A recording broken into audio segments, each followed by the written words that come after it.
वन्देऽहं श्रीगुरुः श्रीयुतपदकमलं श्रीगुरून् वैष्णवांश्च श्रीरूपं साग्रजातं सहगणरघुनाथान्वितं तं सजीवं साद्वैतं सावधूतं परिजनसहितं श्रीकृष्णचैतन्यदेवं श्रीराधाकृष्णपादान् सहगणललिता श्रीविशाखान्वितांश्च बद्धे वितन्ते भक्तिं मूर्खमावर्तयेत् श्रुतिं यत्कृपातमहं वन्दे प्राणगोपालकं प्रभुं। जय निताय।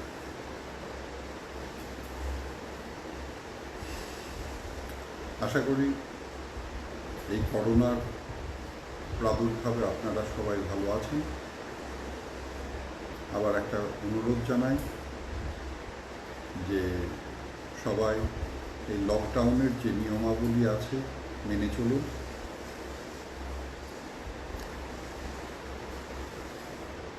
আর জগতের জন্য প্রার্থনা করুন। আমরা গদাধর পণ্ডিত সম্বন্ধে তার তত্ত্ব বিষয়ে আমরা গতকাল সংক্ষিপ্ত আলোচনা করছিলাম।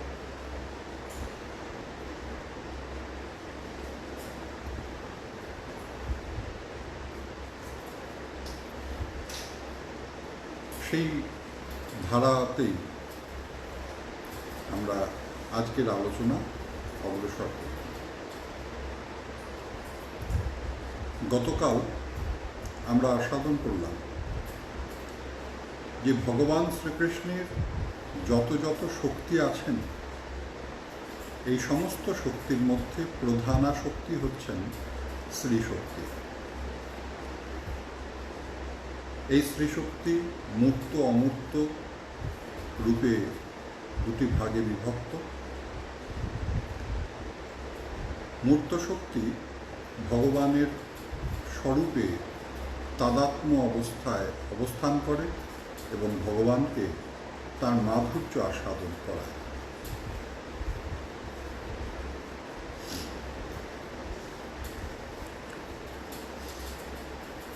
আর অমূর্ত স্বরূপে অর্থাৎ প্রকট লীলাতে বা প্রকট লীলাতে যিনি বাহ্য স্বরূপে ভগবানকে ওই সর্বশ্রেষ্ঠ স্বরূপে আপ্যায়িত করেন। তা আমরা গতকাল আস্বাদন করছিলাম যে ভগবানের যত যত শক্তি আছেন সকল শক্তির মধ্যে প্রধানা শক্তি হচ্ছেন জয়শ্রী শ্রীমতী রাধারানী মাদনাক্ষ মহাভাবস্বর। তাঁর ভাব ঐশ্বর্যে এবং ভগবান শ্রীকৃষ্ণকে আপ্যায়নের বৈশিষ্ট্যে তিনি সর্বশ্রেষ্ঠা। ওই প্রেমের যে বিভিন্ন পর্যায় আছে, ভাবের যে বিভিন্ন পর্যায় আছে, প্রেম, স্নেহ, মান, প্রণয়, রাগ, অনুরাগ, ভাব, মহাভাব, এই মহাভাবের মধ্যে আবার নানা প্রকারের ওই শ্রেণী, রূঢ় মহাভাব, অভিরূঢ় মহাভাব, মদনাক্ষ মহাভাব, মাদনাক্ষ মহাভাব। তো এই অধিরূঢ় মহাভাব পর্যন্ত ভগবানের অন্যান্য যে সমস্ত প্রিয়াবৃন্দ আছেন তারা অবস্থান করছেন। এই মদনাক্ষ মহাভাবে শুধুমাত্র ভগবান শ্রীকৃষ্ণের সম্পদ। এই মদনাক্ষ মহাভাবে শুধু তিনি বিরাজ করছেন। তার চাইতেও এক শ্রেণী উন্নত হচ্ছে মাদনাক্ষ মহাভাব। হ্যাঁ, যেখানে স্বয়ং ভগবান শ্রীকৃষ্ণ পর্যন্ত তিনি নিজেও সেই মাদনাক্ষ মহাভাব পর্যায়ে নিজেকে উন্নীত করতে পারেন না।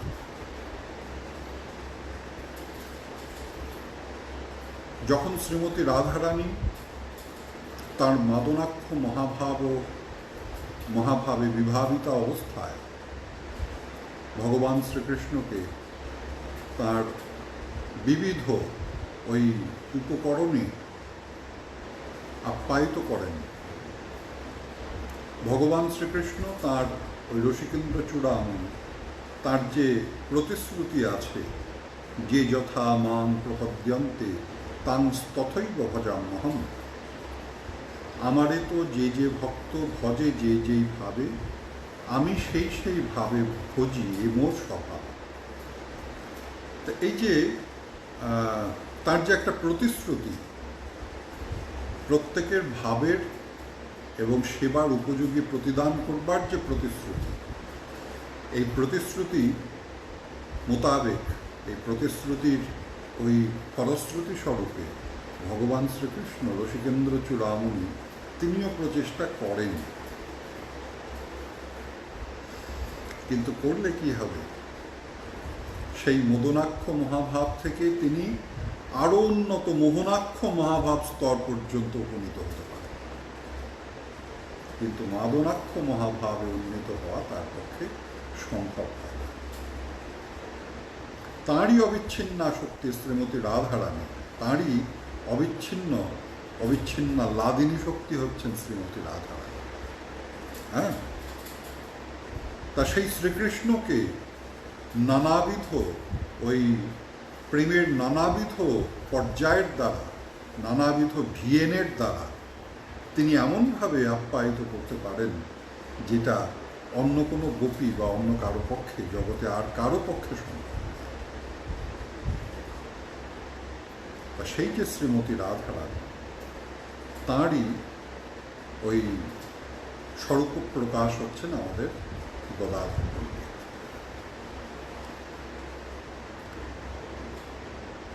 এখানে একটা প্রশ্ন আসবে,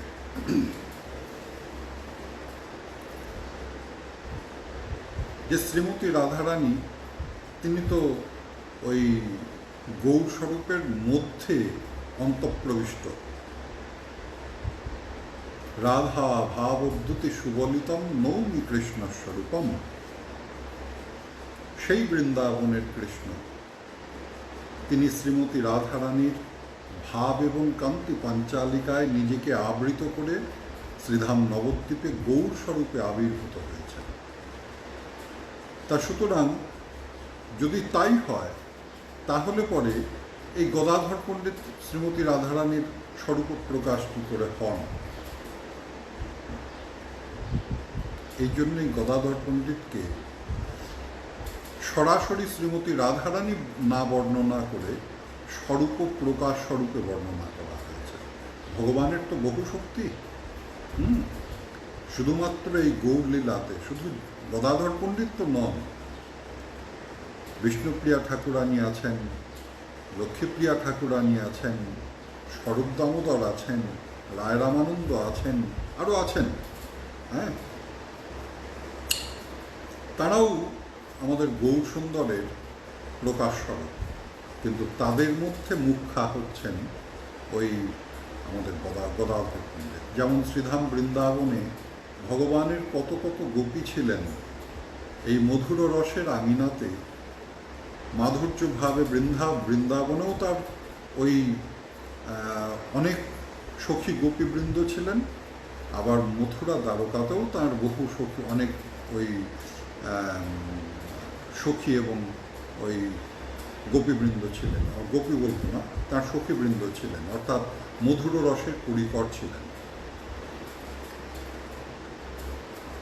কিন্তু রুক্মিণী দারবত্তান্ত রাধা বৃন্দাবনে অনেক, শ্রীধাম বৃন্দাবনে যত যত গোপী থাকুন, তাদের মধ্যে শ্রীমতী রাধারানী শ্রেষ্ঠা। আর মথুরা দ্বারকাতে কুজ্জা থেকে আরম্ভ করে সত্যভামা, জাম্ববতী ইত্যাদি যতই ওই কৃষ্ণের প্রেয়সী থাকুন, হ্যাঁ, তাদের মধ্যে রুক্মিণী দেবী হচ্ছেন শ্রেষ্ঠা।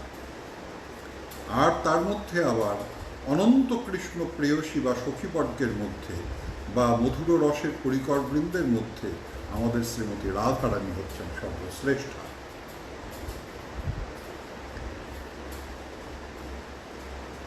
তা সেই যে যেমন অন্যান্য গোপীবৃন্দ থাকলেও শ্রীমতী রাধারানী শ্রেষ্ঠা, অন্যান্য প্রেয়সী বর্গ থাকলেও রুক্মিণী যেমন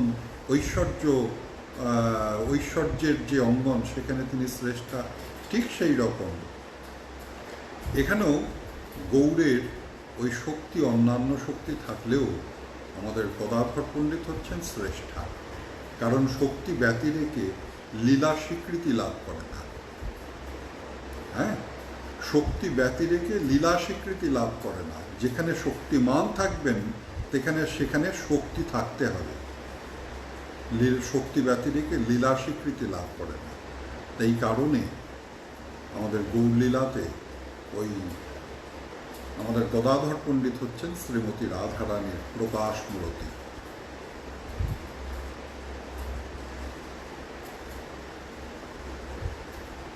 যিনি সদা সর্বদা শ্রীমন মহাপ্রভুর নিকটে থেকে যেদিন ওই কাজী উদ্ধার লীলা সম্পন্ন হল, সেদিন যখন গৌরসুন্দর ওই কীর্তনা বিরোবেন, অন্তিম সময়ে গদাধর পণ্ডিত এসে মৃদু হেসে বলল, ঠাকুর আজ আমি তোমাকে সাজিয়ে দেব, কারণ আর যারা আছে তারা তোমার রূপের সন্ধান জানে না। অধিকাংশই শুধুমাত্র এই নবদ্বীপের রূপটাই হয়তো জানে, কিন্তু সেই যে রসিকেন্দ্র চূড়ামণির যে স্বরূপ, সেই স্বরূপটা তো ওই সবাই জানে না। ঠাকুর আজ আমি তোমাকে সাজাব। গদাধর পণ্ডিত তার প্রাণ গৌরকে একদম অপূর্বভাবে অলকাতিলকায় তাদের দ্বারা মাল্য পরিভূষিত করে, হ্যাঁ, প্রাণ করে সজ্জা করলেন। আর সেই গৌরসুন্দর যখন নগরে ওই আত্মপ্রকাশ করলেন, সকলের সম্মুখে দর্শন দান করলেন, তখন মানুষের আনন্দের আর শেষ নেই। কেউ তাকে ওই কৃষ্ণ দর্শন করছেন, কেউ রাধারানী দর্শন করছেন, কেউ প্রভু রামচন্দ্র দর্শন করছেন, কেউ বৈকুণ্ঠপতি নারায়ণ দর্শন করছেন। যার হৃদয়ে যে ভাব ছিল সেই ভাবের চরম উদ্গীরণ ওই হলো ওই গদাধর পণ্ডিতের সেই শৃঙ্গার দর্শন।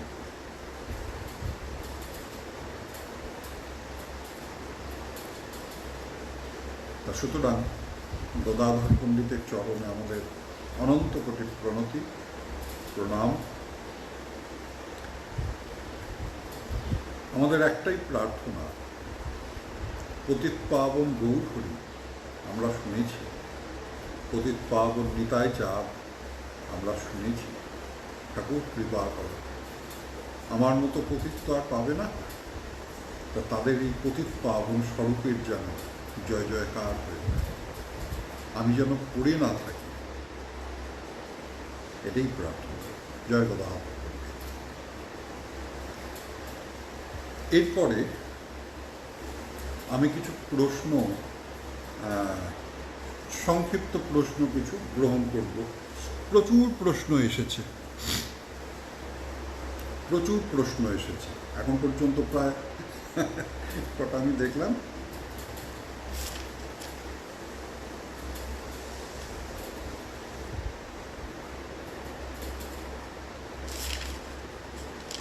87টা প্রশ্ন এসেছে।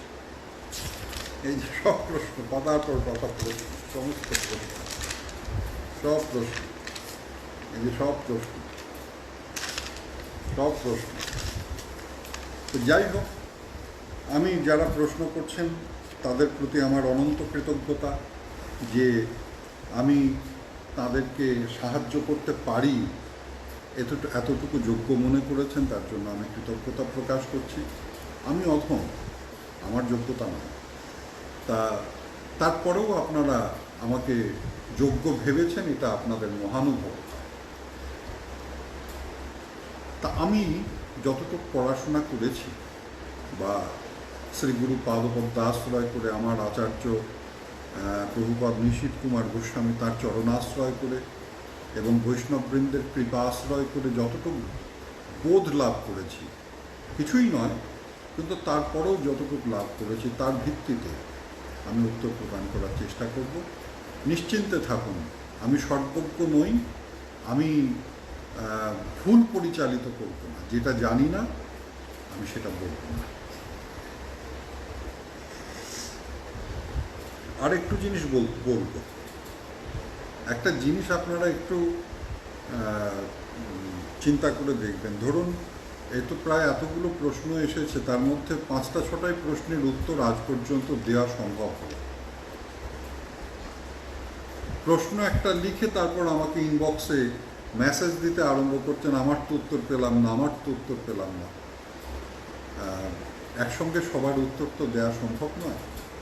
তা সেই জন্য আপনাদের অনুরোধ করব, ব্যস্ত হবেন না, ওই ধারাবাহিকভাবে আপনার যখন সময় আসবে আমি ঠিক উত্তর প্রদান করব।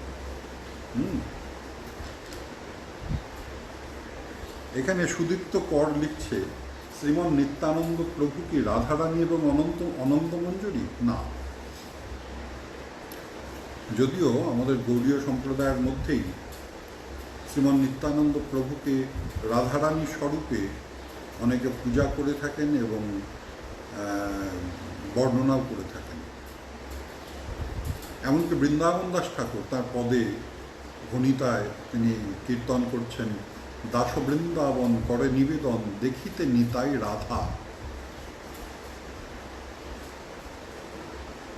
বিষয়টা বোঝার আছে।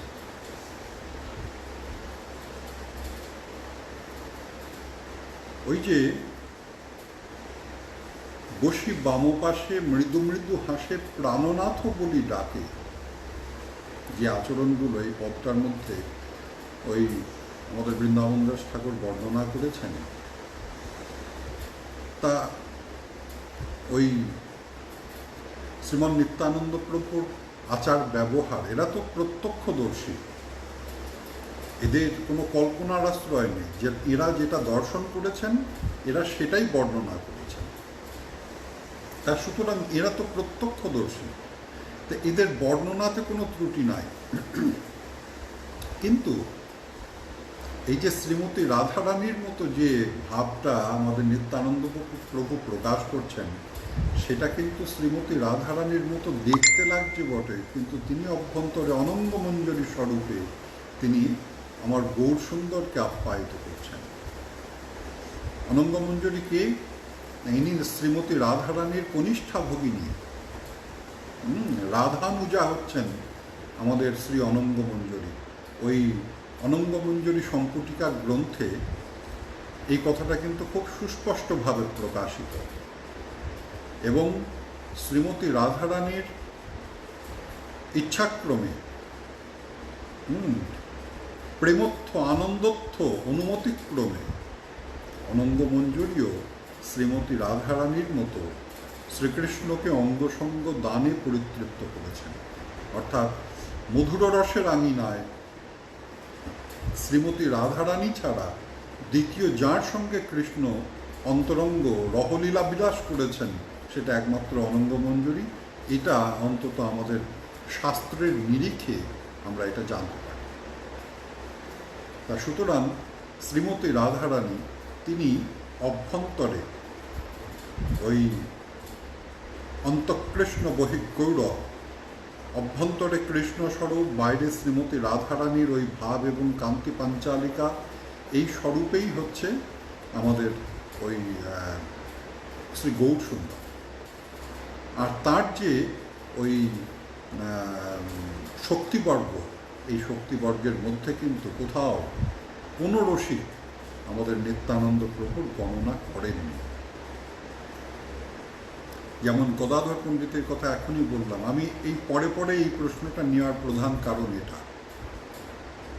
যে এই যে প্রধানাসক্তি গদাধর পণ্ডিতকে বলা হলো এবং শ্রীমন মহাপ্রভুর প্রকাশ মূর্তি আমাদের নিত্যানন্দ প্রভুকে বলা হলো, তা শ্রী চৈতন্য চরিতামৃত এটা তো বিশুদ্ধ দার্শনিক গ্রন্থ।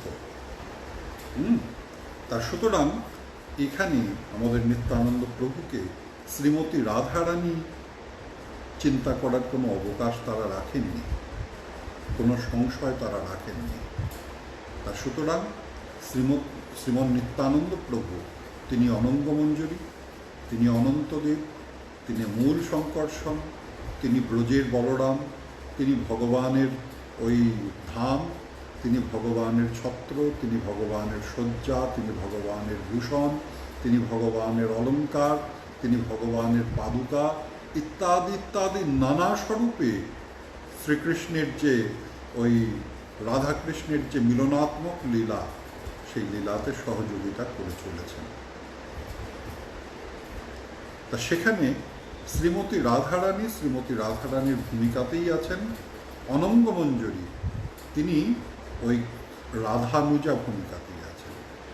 তা সুতরাং শ্রীমন নিত্যানন্দ প্রভুকে শ্রীমতী রাধারানী স্বরূপে চিন্তা করবার ওই প্রেরণা বা সূত্র, মুখ্য রূপে গৌণ সূত্র আছে। আমাদের এই গৌড়ীয় বৈষ্ণব সম্প্রদায়ের মধ্যেই এমনও কয়েকটা শাখা দেখা যায়, তারা নিত্যানন্দ প্রভুকে রাধারূপে কীর্তন করে থাকে। কিন্তু বিশিষ্ট প্রসিদ্ধ মূল যে ধারা, এই ধারাতে কিন্তু এই চিন্তা নাই।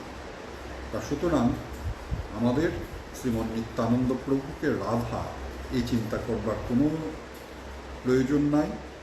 তিনি অনঙ্গমঞ্জরী, আর তিনি হচ্ছেন আমাদের নিতাই চাঁদ, দয়াল শিরোমণি নিতাই চাঁদ। এইটাই আমি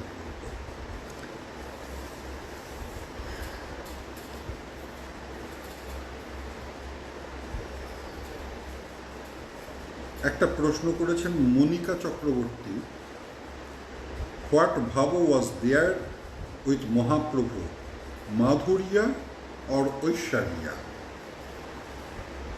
যদিও প্রশ্নটা ইংরেজিতে এসেছে, যেহেতু বাঙালি তাই বাংলায় উত্তর দিচ্ছি। অবশ্যই মাধুর্য, অবশ্যই মাধুর্য। শ্রী রাধায়া প্রণয় মহিমা কীদৃশো বা নৈবাস্বাদ্য জিনাদ্ভুত মধুরিমা কীদৃশো বা মুদীয় সূক্ষ্মং চাস্যা মদনুভবত কীদৃশং বেতি লোভাত তদ্ভাবার্থ সমজনী শচীগর্ভ সিন্ধু হরিন্দু। শ্রী চৈতন্য চরিতামৃতে শ্রীকৃষ্ণের গৌরস্বরূপ গ্রহণের যে ওই কারণ বর্ণনা করেছেন, অন্তরঙ্গ এবং বহিরঙ্গ, সেই কারণ বর্ণনাক্রমে আমাদের কৃষ্ণদাস কবিরাজ গোস্বামীপাদ বর্ণনা করছেন যে তিনি আগমন করলেন কেন? শ্রী রাধায়া প্রণয় মহিমা কীদৃশোবা, এই যে মহা ভাবস্বরূপিণী শ্রীমতী রাধারানী, এই যে মাদনাক্ষ মহাভাব স্বরূপিণী শ্রীমতী রাধারানী, এই শ্রীমতী রাধারানীর যে প্রেম, তার যে মহিমা, তার যে প্রেমের যে ওই নানাবিধ ভিয়েন, হ্যাঁ, এটি প্রেমটা কি বস্তু?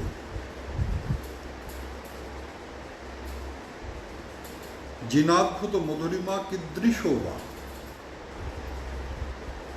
সেই প্রেমের মাধুর্য সেটাই বা কীরকম? সূক্ষ্ম চাস্যা মদনুভবত কীদৃশং বা, আমাকে আস্বাদন করে ওই রাধার কেমন লাগে সেটাই বা কীরকম? এই যে তিনটে, কৈছন তুয়া প্রেমা, কৈছন মধুরিমা, কৈছন ভাবে তু উপভোগ, এতিন বাঞ্ছিত ধন ব্রজে নাহিত পূরণ, কি কহব না পাইয়াও। তা সুতরাং শ্রীমতী রাধারানীর ভাব আস্বাদন করতে, তার ভাবে বিভাবিত হয়ে আমাদের গৌর সুন্দর তিনি নদিয়ায় আগমন করেছেন। এখানে তো ঐশ্বর্যের স্থানই নাই, কিন্তু একটা জিনিস মনে রাখতে হবে, ঐশ্বর্য ব্যতিরেকে মাধুর্য নাই।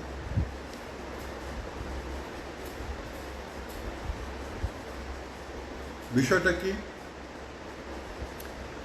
মহাভাবের গঠনে বর্ণনা করা হয়েছে লাদিনী সারসম্ভূতা সংবিত সাররূপা।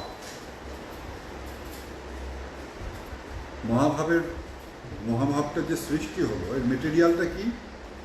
লাদিনী সারসমবেতা সংবিত সাররূপা। লাদিনীর সার প্রেম, প্রেম সার ভাব, ভাব ভাবের চরম কক্ষার নাম মহাভাব, চৈতন্য চরিতামৃতে বর্ণনা করা। তা সুতরাং লাদিনী সার সমবেতা, ভগবানের যে লাদিনী তার যে সারাতি সার, আর চিদংশে সম্বিত যারে জ্ঞান করি মানি, ওই জ্ঞানের যে সারাতি সার, এই দুটো সারকে একত্রিত করলে তাহলে পরে মহাভাব সৃষ্টি হয়। এবং সেই মহাভাবের চরম যে শিখর, চরম যে কক্ষা, সেই কক্ষা হচ্ছে মাদনাক্ষ মহাভাব। সর্বভাবোৎকমল্লাসী মাদনই অঙ্করাৎপর, রাজতে লাদিনী সার রাধায় আমি বুঝাস। তা সুতরাং শ্রীমতীরা ওই যে মহাভাবের মধ্যে ঐশ্বর্য অন্তর্নিহিত রয়েছে, সম্বিত সার রূপা। এরা যে জ্ঞানের অধিকারী, যে তত্ত্বের অধিকারিণী, আমাদের যে সমস্ত মুনি ঋষি যোগী জ্ঞানী, তাদের যে জ্ঞান, তাদের যে জ্ঞানের সীমানা, সেই সীমানা এই ব্রজসুন্দরীদের নখাগ্রের শতভাগ সহস্র ভাগের এক ভাগ নয়। হ্যাঁ, এই ব্রজসুন্দরী বৃন্দ সাধারণ আহিরিনী গোয়ালিনী দেখাচ্ছে বটে, কিন্তু তাদের যে ভাবের গঠন, সেই ভাবের গঠনের মধ্যে এই সঙ্গীতের সার একদম তাদাত্ম্যভাবে অবস্থান করছে। তা সুতরাং ঐশ্বর্য তো ছিলই, কিন্তু বিশুদ্ধ মাধুর্যের বৈশিষ্ট্য হচ্ছে যেখানে বিশুদ্ধ মাধুর্য প্রকাশিত হয় সেখানে ঐশ্বর্য আত্মপ্রকাশ করতে পারে না। তা সুতরাং আমরা এই প্রশ্নের উত্তরে একটাই জানব যে অবশ্যই শ্রীমন মহাপ্রভু বিশুদ্ধ সেই ব্রজজাতীয় যে মাধুর্য, সেই মাধুর্য ভাবে বিভাবিত ছিলেন। তাতে আমাদের কি লাভ হয়েছে? নয় যে শচীনন্দন হরিত, তার পরিচয় দিতে গিয়ে পিতৃ পরিচয় কিন্তু দেয়া হলো না। আমাদের গৌর সুন্দরের পরিচয় দিতে গিয়ে পিতৃ পরিচয় দেয়া হলো না। সচরাচর আমাদের যে পুরুষতান্ত্রিক সমাজ, এই পুরুষতান্ত্রিক সমাজে ওই পিতৃ পরিচয় সকলে পরিচিত হয়, কিন্তু আমাদের গৌর সুন্দরকে বলা হলো তিনি হচ্ছেন শচীনন্দন হরি। তার কারণ কি? তার কারণ হচ্ছে তার যে প্রেম করুণা, এটা মাতৃভাবাপন্ন প্রেম। বিষয়টা কিরকম? মা সে সন্তানকে যত নিকটে টেনে নিতে পারে, পিতা কিন্তু অত একটা ঘুলে মিলে গিয়ে সন্তানকে কাছে টেনে নেওয়া সম্ভব হয়। হ্যাঁ, একটা বিখ্যাত ওই উদাহরণ প্রভু প্রাণগোপাল তিনি প্রদান করেছেন, যে হয়তো বাবা হয়তো জামা কাপড় পরে তিনি ওই বাইরে যাচ্ছেন, এমন সময় সেই কাদা টাদা মেখে, তো এখন তো আর কাদা মাখার উপায়ই নেই ছেলেপেলেদের, হ্যাঁ, কারণ খেলাধুলা তো বন্ধ হয়ে গিয়েছে, এখন তো মোবাইলেই খেলছে। একটা গল্প বলবো।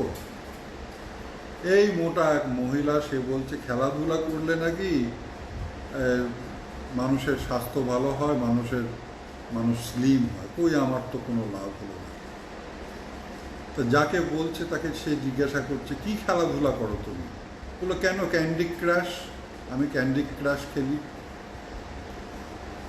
এখন আমরা খেলাধুলা করেছি, হ্যাঁ, গঙ্গাতে ঝাঁপিয়ে ঝাঁপিয়ে স্নান করেছি দলবদ্ধভাবে, মাঠেতে কাদায় জলে ফুটবল খেলেছি, ক্রিকেট খেলেছি, করেছি। এখনকার ছেলেপেলেদের সেই সৌভাগ্য নাই। যাই হোক, তা এখন ছেলে হয়তো সেই ময়লা অবস্থায় ফিরেছে, তখন কিন্তু মাই সম্ভব, এই দেখো দেখো দেখো দেখো দেখো দেখো কি অবস্থা, কি অবস্থা, কি অবস্থা। মা তখন কি করেন? তার কোনো ঘৃণা টিনা নেই, তিনি করুণা করে সন্তানকে ওই ধুলো টুলো মুছিয়ে দেন, হ্যাঁ, তার সমস্ত রকম যত আবর্জনা আছে তাকে পরিষ্কার করে দেন। তিনি হয়তো খাচ্ছিলেন, যেটা খাচ্ছিলেন ছেলের মুখেও সেটা একটু খাইয়ে দেন। আমার গৌর সুন্দরের ক্ষেত্রটা শচীনন্দন হরি, হ্যাঁ, তার কৃপাটা কীরকম না, তার কৃপাটা হচ্ছে মায়ের মতো। ভগবান শ্রীকৃষ্ণ বলছেন, প্রভু রামচন্দ্র বলছেন, ভগবান শ্রীকৃষ্ণের অবতারবৃন্দ বলছেন, বৈকুণ্ঠপতি নারায়ণ বলছেন, আগে সাধু হও, তারপরে আমার কাছে এসো, আমি তোমাকে কৃপা করব। কিন্তু আমার গৌর সুন্দর সাধু হয়ে তার কাছে যাওয়ার প্রয়োজন নেই। তিনি নিজের করুণা দিয়ে সমস্ত আবর্জনা, মায়ার বন্ধন থেকে আরম্ভ করে, বিষয়ের আবেশ থেকে আরম্ভ করে যত রকমের অনর্থ আছে, সেই অনর্থ থেকে মুক্তি প্রদান করে নিজে যে সেই ব্রজজাতীয় রস আস্বাদন করছিলেন, সেই রস এই কলির সাধারণ জীবকে, অযোগ্য জীবকে প্রদান করেছিলেন। এখানেই আমাদের গৌর সুন্দরের করুণার বিশেষত্ব, বৈশিষ্ট্য। যাই হোক, মূল আলোচনায় যাই। অবশ্যই এটা মাধুর্য ভাব তিনি আস্বাদন করেছিলেন, ঐশ্বর্য নয়।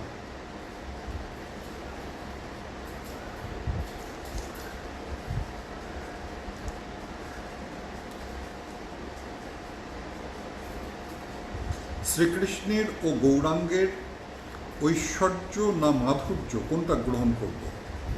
গোরাচাঁদ দাস সে বলছে অবশ্যই মাধুর্য গ্রহণ করব, অবশ্যই মাধুর্য আস্বাদন করব।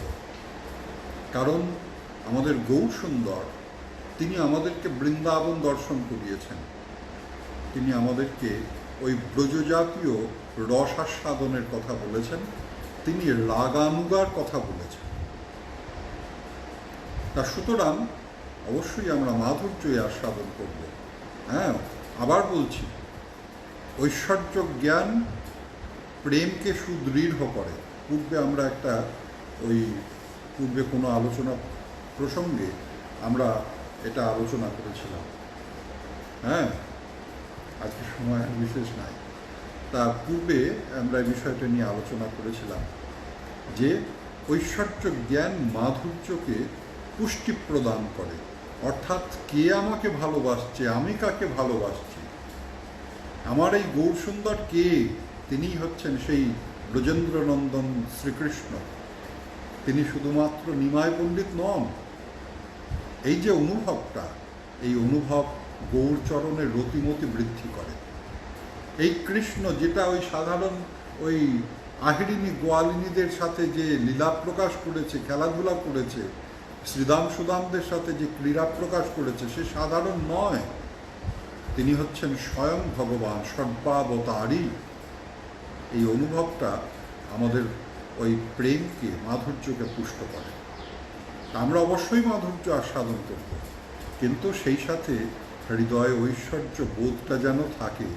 আবার মাধুর্য, ঐশ্বর্য বোধ, হৃদয়ের মধুরতা, মাধুর্যকে যেন আবৃত করতে না পারে। আজ এইটুকুই। আবার আগামীকাল নতুন কোনো প্রশ্ন নিয়ে আমরা আশা করব। জয় নিতাই।